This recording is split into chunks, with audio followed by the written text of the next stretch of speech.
हर किसी का ज़िंदगी में सपना होता है कि आगे जाकर कुछ ना कुछ बने, इसके लिए कड़ी मेहनत करते हैं। कुछ लोग ज़िंदगी में डॉक्टर बनना चाहते हैं तो कुछ इंजीनियर बनना चाहते हैं, कुछ आईएएस ऑफिसर बनकर देश की सेवा करना चाहते हैं और अपना नाम रोशन करना चाहते हैं। स्टूडेंट्स, आपका भी कोई ना कोई सपना ज़रूर होगा और आप भी कुछ ना कुछ बनना चाहते होंगे, क्योंकि इससे पहले की वीडियो में मैंने आपसे एक सवाल पूछा था कि आप क्या बनना चाहते हैं, what do you want to become. काफ़ी सारे स्टूडेंट्स ने अलग अलग तरह के जवाब दिए। किसी ने कहा कि हम डॉक्टर बनना चाहते हैं, कोई इंजीनियर बनना चाहता है, तो कोई फौज में जाना चाहता है, कोई पुलिस बनना चाहता है। लेकिन ज़्यादातर स्टूडेंट्स के जो आंसर आए वो आईएएस और आईपीएस को लेकर के ज़्यादातर स्टूडेंट्स आईएएस ऑफिसर बनना चाहते हैं, आईएएस बनने का सपना देख रहे हैं। इस बात की मुझे बहुत ज़्यादा खुशी है कि हमारे चैनल पर ऐसे ऐसे स्टूडेंट्स, ऐसे ऐसे लोग जुड़े हुए हैं जो फ्यूचर के आईएएस ऑफिसर हैं। इसलिए आज की इस स्पेशल वीडियो में हम जानेंगे कि आईएएस ऑफिसर कैसे बनते हैं, how to become an IAS officer, और इसके लिए क्या क्या रिक्वायरमेंट होती है। ये सारी बातें इस वीडियो के अंदर आज हम जानने वाले हैं। आइए सबसे पहले जान लेते हैं आईएएस के फुल फॉर्म के बारे में कि आईएएस का फुल फॉर्म क्या होता है। स्टूडेंट्स, मैं आपको बता दूं, आईएएस का फुल फॉर्म होता है इंडियन एडमिनिस्ट्रेटिव सर्विस, यानी कि भारतीय प्रशासनिक सेवा, जिसे आईएएस कहा जाता है, जिसे हर साल यूपीएससी कंडक्ट करती है। यूपीएससी हर साल करीब 24 सर्विसेज के लिए एग्जाम कंडक्ट करती है, जिसमें आईएएस, आईपीएस, आईएफएस या आईआरएस वगैरह भी आते हैं। यूपीएससी में आईएएस का एग्जाम क्लियर करने के बाद आपको अलग अलग जोन में भेजा जाता है, जैसे कि collector, commissioner, head of police, secretary, chief secretary, cabinet secretary, DM, SDM, etc. और भी काफी सारी पोस्ट होती हैं जो इस यूपीएससी के अंतर्गत आती है। यूपीएससी जो एग्जाम्स कंडक्ट कराती है उनके अंदर लगभग 24 ऐसी पोस्ट होती है, 24 तरह के जोनों में आपको भेजा जाता है। सो गाइस, मैं हूं मुजीब और एक बार फिर से आपका अपने चैनल टेज ऑफ नॉलेज में बहुत बहुत स्वागत है।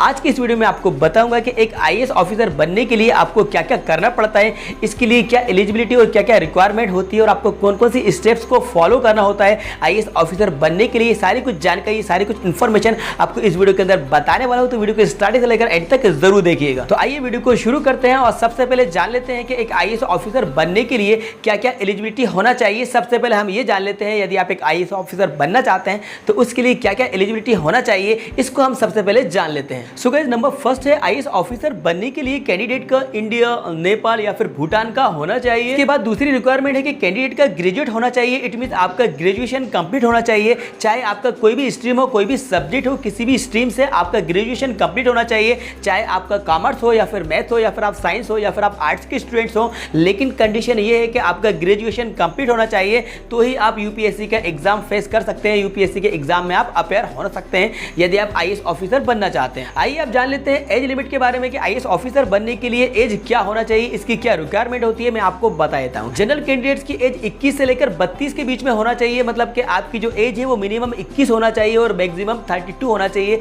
21 से 32 एज जनरल कैंडिडेट्स की होना चाहिए। अगर आप अनरिजर्व कैटेगरी से बिलोंग करते हैं, आप जनरल में आते हैं, तो आपकी जो एज है वो एज लिमिट 21 से लेकर 32 के बीच में होना चाहिए। अब बात करते हैं ओबीसी के बारे में। यदि आप ओबीसी बिलोंग करते हैं, ओबीसी कैटेगरी से आते हैं, तो ओबीसी कैंडिडेट्स की जो एज होती है वो 21 से लेकर 35 के बीच में होना चाहिए, मतलब कि 21 और 35 के बीच में एज होना चाहिए, ना तो 21 से कम होना चाहिए और ना 35 से ज़्यादा होना चाहिए। अब बात करते हैं एससी एसटी के लिए। तो देखिए, मैं आपको बता दूं, एससी और एसटी के लिए जो एज क्राइटेरिया है, जो एज लिमिट है, वो 21 से 37 के बीच में, मतलब कि मिनिमम 21 होना चाहिए और मैक्सिमम 37 होना चाहिए। तो 21 और 37 के बीच में एससी और एसटी की एज होना चाहिए कैंडिडेट्स की। अब बात करते हैं, अगर आप फिजिकल डिसेबल्ड है, तो फिजिकल डिसेबल्ड के लिए जो एज क्राइटेरिया होता है वो 21 से 42 के बीच में होना चाहिए, मतलब कि 21 से 42 के बीच में फिजिकल डिसेबल्ड कैंडिडेट्स के लिए एज लिमिट होती है। गाइस, अब बात आती है कि कौन सी कैटेगरी का कैंडिडेट कितनी बार एग्जाम अटेम्प्ट कर सकता है, मतलब कितनी बार एग्जाम दे सकता है।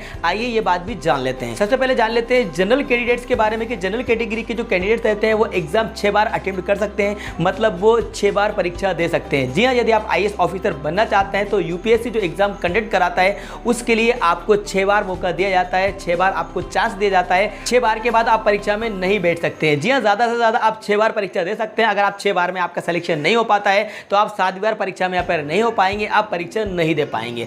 अब बात करते हैं ओबीसी कैंडिडेट्स के बारे में कि जो ओबीसी से बिलोंग करते हैं तो वो ज़्यादा से ज़्यादा 9 बार परीक्षा में अपेयर हो सकते हैं, 9 बार परीक्षा दे सकते हैं। 9 बार से ज़्यादा वो परीक्षा में अपेयर नहीं हो सकते हैं। यदि उनका 9 बार में सिलेक्शन नहीं हो पाता है और वो एग्जाम को नहीं निकाल पाते हैं तो वो 10वीं बार फॉर्म नहीं भर पाएंगे, 10वीं बार वो यूपीएससी की परीक्षा में नहीं बैठ पाएंगे। इसके बाद एससी एसटी या फिजिकल डिसेबल्ड कैंडिडेट्स के बारे में बात करते हैं तो उनके लिए परीक्षा देने की कोई लिमिट नहीं है, अनलिमिटेड वो एग्जाम्स में अपेयर हो सकते हैं, एग्जाम दे सकते हैं जब तक कि उनका सिलेक्शन ना हो पाए। अनलिमिटेड यानी कितनी ही बार वो परीक्षा में अपेयर हो सकते हैं। ये सिर्फ सिर्फ SC, ST और फिजिकल डिसेबल्ड कैंडिडेट्स के लिए फैसिलिटी है, तो वो जितनी बार चाहे उतनी बार वो परीक्षा दे सकते हैं। चलिए अब बात करते हैं कि एक IAS ऑफिसर बनने के लिए आपको कौन कौन से स्टेप्स को फॉलो करना होगा, ये भी हम जान लेते हैं। सो गाइस, नंबर फर्स्ट है 12th पास होना चाहिए। जी हाँ, यदि आप UPSC का एग्जाम देना चाहते हैं तो सबसे पहले की जो कंडीशन है वो 12th पास होना चाहिए। इसके लिए सब्जेक्ट आपका कुछ भी हो सकता है, कोई भी आपका स्ट्रीम हो सकता है, लेकिन कैंडिडेट का 12th पास होना चाहिए। इसके बाद बात करते हैं सेकंड पॉइंट की, तो सेकंड नंबर पे है कि आपका ग्रेजुएशन कंप्लीट होना चाहिए। वो भी आपका कोई भी सब्जेक्ट से हो सकता है, चाहे आपने BSc किया हो या फिर आपने BCom किया हो या फिर आपने BA किया हो,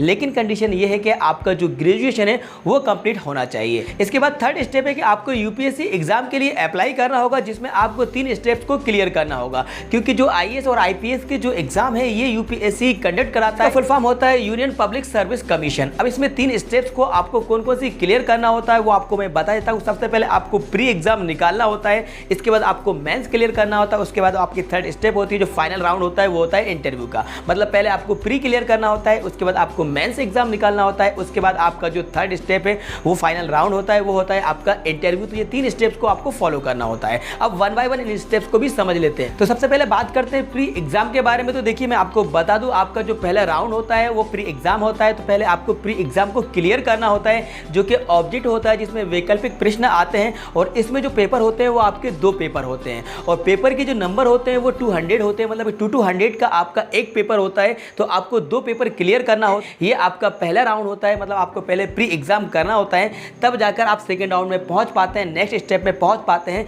प्री के बाद आप मेन एग्जाम में अपेयर तभी हो पाएंगे यदि आपने पहले प्री एग्जाम को क्लियर कर लिया है, जो मैंने आपको बता दिया। इसके लिए आपको 2 पेपर क्लियर करना होते हैं, 2 पेपर निकालना होते हैं, जो कि 2 to 100 के होते हैं, और जो ऑब्जेक्टिव होते हैं जिसमें आपको वैकल्पिक प्रश्न दिए जाते हैं। इसके बाद जब आप प्री एग्जाम को निकाल लेते हैं तो आप नेक्स्ट स्टेप में पहुंच जाते हैं, सेकंड राउंड में पहुंच जाते हैं, जिसमें आपको मेन एग्जाम निकालना होता है। जी हाँ, मेन एग्जाम थोड़ा सा टफ होता है, थोड़ा नहीं बहुत ज़्यादा टफ होता है। IAS बनना आसान नहीं है, लेकिन जो मेन एग्जाम है उस मेन एग्जाम को निकालने के लिए मैं आपको बता दूं, जो पेपर्स होते हैं वो 9 पेपर्स होते हैं। जी हाँ, आपको 9 पेपर्स निकालना होते हैं, तो ही आप लास्ट राउंड में, इट मीन फाइनल राउंड में पहुंच पाएंगे। यदि आपने प्री क्लियर कर लिया है, इसके बाद आपने मेंस भी निकाल लिया है, और जो आपके 9 पेपर मेंस एग्जाम में होते हैं वो रिटर्न होते हैं, इसके बाद आप फाइनल राउंड में पहुंच जाते हैं, जो कि इंटरव्यू का राउंड होता है। जी हाँ, इंटरव्यू जो फाइनल राउंड होता है, इसमें इंटरव्यू के लिए जो टाइम होती है वो लगभग 45 मिनट होते हैं। 45 मिनट्स का आपका इंटरव्यू होता है। इसमें अलग अलग पैनल होती है जो आपसे क्वेश्चंस करते हैं, वो आपसे टफ और ट्रिकी क्वेश्चन करते हैं। ओवरऑल इसमें आपके माइंड को चेक किया जाता है कि किस तरीके से आप थिंक कर सकते हैं, किस तरीके से आप डिसीजन ले सकते हैं। ये सारे ही क्वेश्चंस आपसे पूछे जाते हैं 45 मिनट्स में। तो इसके लिए कैंडिडेट्स को बहुत ज़्यादा तैयारी करना होती है, बहुत ज़्यादा प्रिपरेशन करना होती है। इंटरव्यू को फेस करने के लिए जो क्वेश्चन पूछे जाते हैं, बहुत ही ज़्यादा उलझाने वाले, बहुत ही ज़्यादा दिमाग लगाने वाले, दिमाग का यूज़ करने वाले क्वेश्चन पूछे जाते हैं आपके इंटरव्यू। सो गाइस, ये कुछ स्टेप्स होती है जो आपको एक IAS ऑफिसर बनने के लिए फॉलो करना पड़ता है, तो ही जाकर अपने सपने को पूरा कर सकते हैं और एक IAS ऑफिसर बन सकते हैं। तो ये स्टेप्स को आपको फॉलो करना पड़ेगा IAS ऑफिसर बनने के लिए। इसके बाद आपका सिलेक्शन हो जाता है, और लगभग 1 साल तक आपकी ट्रेनिंग चलती है। अलग अलग तरह से वीकली आपकी ट्रेनिंग चलती है, अलग अलग तरह से आपको ट्रेन किया जाता है। उसके बाद आपकी पोस्टिंग कर दी जाती है, और फिर आपके लिए प्रमोशन होते हैं, और आपके अलग अलग प्रक्रिया आपकी शुरू हो जाती है। भारत के अंदर कहीं पर भी आपकी पोस्टिंग हो सकती है। अब बात करते हैं इसकी सैलरी के बारे में कि सैलरी कितनी होती है, एक IAS ऑफिसर की सैलरी क्या होती है। चलिए ये भी जान लेते हैं। तो एक IAS ऑफिसर की स्टार्टिंग में जो सैलरी होती है वो लगभग 56,000 होती है, लेकिन इसमें TA और DA को अगर जोड़ दी जाए तो उसकी सैलरी लगभग 1 लाख के आसपास पहुंच जाती है। जैसे जैसे उसका प्रमोशन होता जाता है तो उसकी सैलरी बढ़ती जाती है, जो बढ़ते बढ़ते 2.5 लाख तक हो जाती है। सो गाइस, उम्मीद करता हूँ कि ये इन्फॉर्मेशन, ये वीडियो आपको पसंद आई होगी। तो इस वीडियो को लाइक कर दीजिएगा, अपने सारे फ्रेंड्स को ज़्यादा शेयर कर दीजिएगा। और हाँ, अभी भी आपका कोई कन्फ्यूजन है, कोई कमेंट है, तो आप विदाउट हेजिटेशन कमेंट्स बॉक्स में जाकर कमेंट्स करके मुझसे पूछ सकते हैं। तो इस वीडियो को ज़्यादा अपने फ्रेंड को शेयर करने में बिल्कुल भी कंजूसी नहीं कीजिएगा, अपने सारे फ्रेंड्स को ज़्यादा शेयर कर दीजिएगा। और हाँ, यदि आप हमारे चैनल पर नए हैं और आपने अभी भी इस चैनल को सब्सक्राइब नहीं किया है, तो गाइस इस चैनल को जरूर सब्सक्राइब कर दीजिएगा, साथ में बेल आइकन प्रेस कर दीजिएगा, सो दैट आपको आने वाली वीडियो की नोटिफिकेशन सबसे पहले टाइम पर मिलते रहेंगे। फिर मिलेंगे एक और नई वीडियो के साथ, तब तक के लिए अलविदा। Thanks for watching.